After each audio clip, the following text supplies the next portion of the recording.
Pablo Picasso famously said, "It took me 4 years to learn to paint like Raphael, but it took me my whole lifetime to paint like a child." The famous and revered master artist said his paintings look like a child's. So it might make sense when someone looks at a simple painting in a museum and says, "My 5-year-old could paint that," or even thinks that I could paint that. And, in many cases, they are correct. But in so many more, there's a lot more to it than that, as these paintings can get much more complex beneath the surface. Take Mark Rothko, for example, who was a famous artist from the 60s. His paintings were often large rectangles with some small gradients here and there, but I believe his art is seemingly simple, but deceptively complex. I hope to show you that depth. Rothko, to me, is one of the most impactful artists, and I hope to share the impact that he has on me with others.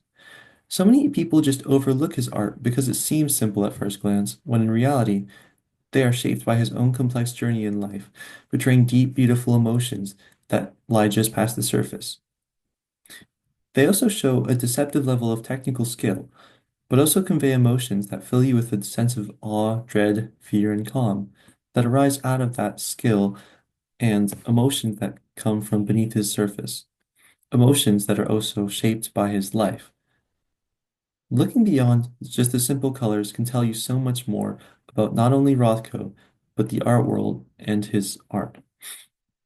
While not the most important reason behind his influence, sorry, while not the most important reason behind his influence, Rothko's technical skill can't be diminished. It's not just the simple paintings. Rothko mixed with his paints eggs, glue, resin, formaldehyde, and other substances.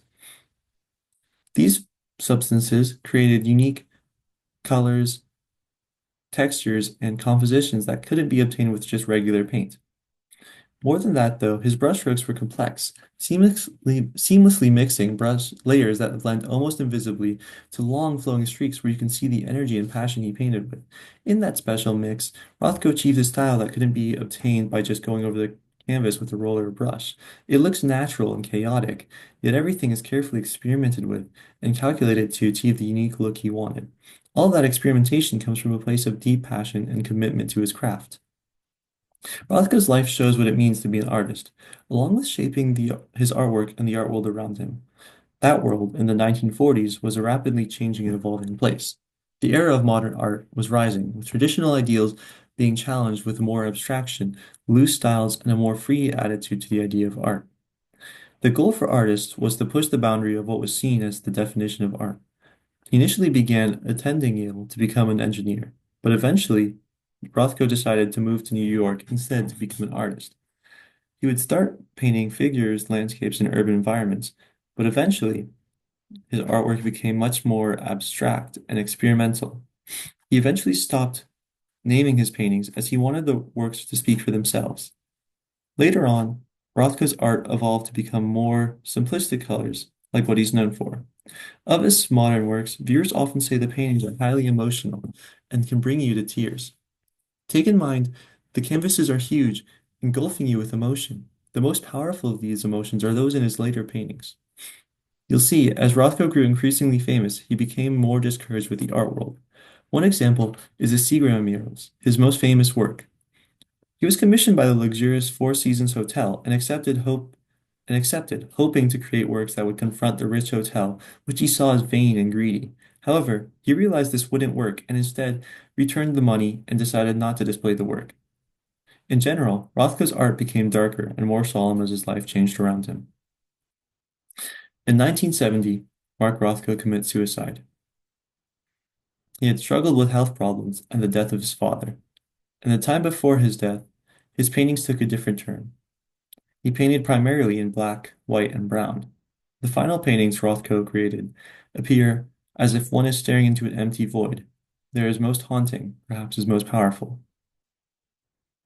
Rothko is an artist of great controversy. Many miss his technical skill, but if one looks, it's there. Many also miss the emotional weight of his paintings, but if one looks, they are there as well.